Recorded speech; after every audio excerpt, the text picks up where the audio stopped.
दोस्तों, भारत में real estate का बाजार चमक रहा है, मगर इस चमक में हर किसी की किस्मत नहीं चमक रही। एक तरफ अमीर अपनी तिजोरियां भर रहे हैं, तो दूसरी तरफ मध्यम वर्ग का पैसा इस बाजार में फंस कर रह गया है। 2020 में भारतीय रियल एस्टेट मार्केट का आकार 24 लाख करोड़ रुपए यानी करीब 300 अरब डॉलर था।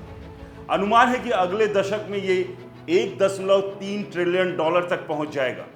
पिछले 5 सालों में रेजिडेंशियल प्रॉपर्टी की कीमतें औसतन 48% बढ़ी है।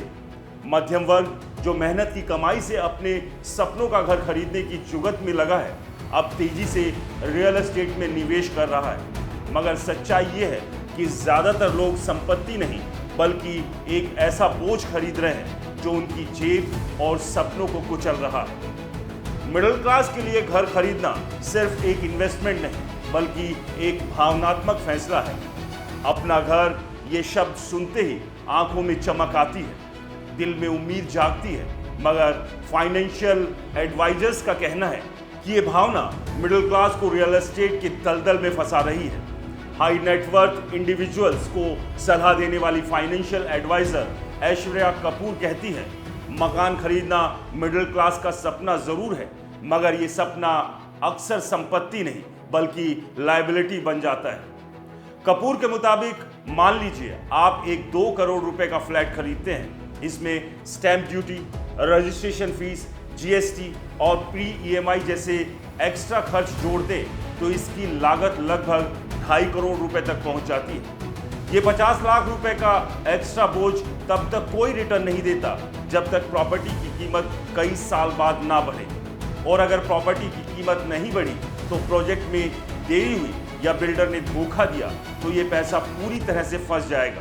मिडिल क्लास का निवेश पोजीशन के इंतजार में सालों तक इंतजार करता रहता है, ईएमआई चुकाता रहता है और उसका पैसा डूबा हुआ रहता है। अब सवाल यह है कि अगर रियल एस्टेट इतना जोखिम भरा है तो अमीर इस बाजार से मोटा मुनाफा कैसे कमा रहे हैं। कपूर ने एक मीडिया हाउस को दिए इंटरव्यू में इस रणनीति का खुलासा किया जिसे वो वैल्यू माइग्रेशन मॉडल कहती है।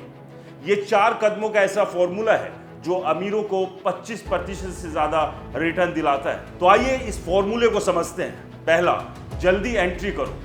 अमीर प्रोजेक्ट्स के लॉन्च होते ही इन्वेस्ट कर देते हैं जब कीमतें सबसे कम होती हैं, 12,000 से 14,000 रुपए प्रति स्क्वायर फीट। इस स्टेज पर बिल्डर प्री लॉन्च ऑफर देते हैं और जोखिम ज्यादा होता है मगर रिटर्न की संभावना भी उतनी ही ज्यादा होती है। दूसरा, तेजी से निकलो। जैसे ही प्रोजेक्ट में मांग बढ़ती है और कीमतें 18,000 से 20,000 रुपए प्रति स्क्वायर फीट पहुंचती है, अमीर अपनी प्रॉपर्टी बेच देते हैं। वो पोजीशन का इंतजार नहीं करते क्योंकि इंतजार करने से उनका पैसा फंस सकता है।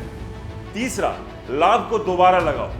प्रॉपर्टी बेचने से मिले मुनाफे को वो किराए वाली commercial property, branded residential floor या स्ट्रक्चर इन्वेस्टमेंट जैसे विकल्पों में लगाते हैं। ये इन्वेस्टमेंट न केवल सुरक्षित होती है बल्कि नियमित आय भी देती है। चौथा, चक्र चलाते रहो।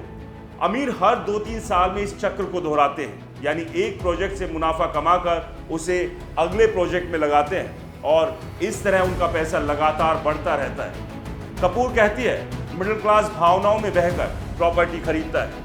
वो सोचता है कि ये घर उसका स्थायी आशियाना होगा, लेकिन अमीर टाइमिंग, एग्जिट और रोटेशन पर ध्यान देते हैं। वो प्रॉपर्टी को एक निवेश की तरह देखते हैं, ना कि भावनात्मक बंधन की तरह। इस रणनीति की सच्चाई को समझने के लिए डीएलएफ जैसे बड़े रियल एस्टेट प्रोजेक्ट्स का उदाहरण देख लीजिए। जो निवेशक प्री लॉन्च स्टेज में प्रॉपर्टी खरीद कर सही समय पर बेच गए, उन्होंने 3 से 4 करोड़ रुपए का मुनाफा कमाया। मगर जो लोग पोजीशन का इंतजार करते रहे, वो या तो देरी की वजह से फंस गए या उनकी प्रॉपर्टी की कीमत उम्मीद के मुताबिक नहीं बढ़ी। कपूर का कहना है कि भारतीय रियल एस्टेट मार्केट ऑनरशिप को नहीं बल्कि स्पीड को पुरस्कृत करता है, यानी जो जितनी तेजी से फैसला लेता है वो इतना ही ज्यादा कमाता है। मिडिल क्लास की सबसे बड़ी गलती है भावनाओं में बहना।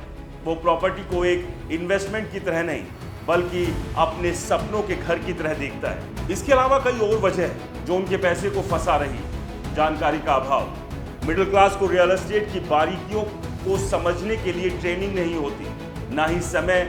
वो बिल्डर के मार्केटिंग जाल में फंस जाते हैं। लंबी अवधि का इंतजार। मिडिल क्लास अक्सर पोजीशन का इंतजार करता है जिससे उसका पैसा सालों तक फंसा रहता है। अगर प्रोजेक्ट में देरी होती है या बिल्डर दिवालिया हो जाता है तो जो इन्वेस्टमेंट थी वो पूरी तरह से डूब जाती है। Extra cost, stamp duty, registration fees और दूसरे चार्जेस प्रॉपर्टी की लागत को इतना बड़ा कर देते हैं कि रिटर्न की संभावनाएं कम हो जाती है। लिक्विडिटी की कमी।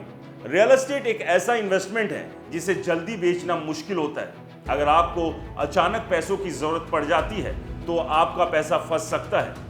कपूर का सुझाव है कि अगर मिडिल क्लास रियल एस्टेट में इन्वेस्ट करना चाहता है तो उसे अमीरों की रणनीति सीखनी होगी। टाइमिंग पर ध्यान दें, जल्दी एंट्री करें और सही समय पर बाहर निकलें। इसके अलावा कुछ और बातों का ध्यान रखें, जैसे रिसर्च करें, प्रोजेक्ट की विश्वसनीयता, बिल्डर का ट्रैक रिकॉर्ड और मार्केट की स्थिति को अच्छे से जांचें। भावनाओं पर काबू रखें, प्रॉपर्टी को निवेश की तरह देखें, ना कि अपने सपने के घर की तरह। विविधताएं लाएं, सारा पैसा एक ही प्रॉपर्टी में ना लगाएं। म्यूचुअल फंड्स, स्टॉक या दूसरे इन्वेस्टमेंट विकल्पों में भी पैसा लगाएं। पेशेवर से सलाह लें, किसी अच्छे फाइनेंशियल एडवाइजर से सलाह लें जो आपको रियल एस्टेट के जोखिम और अवसरों के बारे में बता सके। रियल एस्टेट का यह खेल तेज दिमाग और तेज फैसलों का है।